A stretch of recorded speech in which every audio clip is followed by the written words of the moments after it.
Ito, lagi na lang tayo dito kay Kapitan, ha?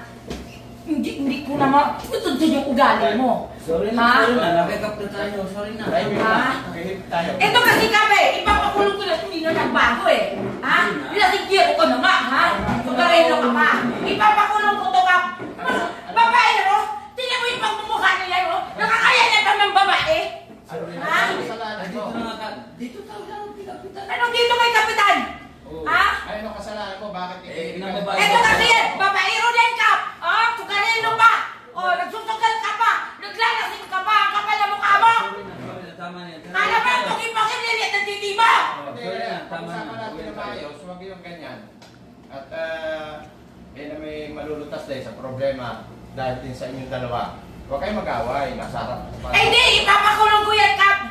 Sorry. Sobra-sobra na ang ugali niyan eh! Inaayos na nga tayo. Tama na. Inaayos! Sige, pag-usapan natin, anong maganda para sa inyo? Sa kayo. Eh, ipapakulong ko to! Ipapakulong ko yan! Kayo ang rin ang makakalutas ng problema ninyo.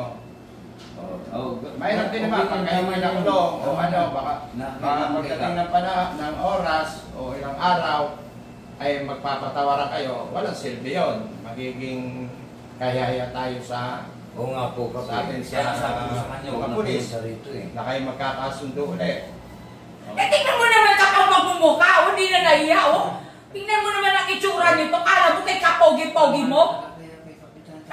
Ikaw, bayo ka na pa sa mga pinagagawa mo sa akin. Nauwi tayo. Ha? Patis na kayo. Uwi na kami. Okay na yun. Nasa barangay po tayo. Ikaw isa ka pa!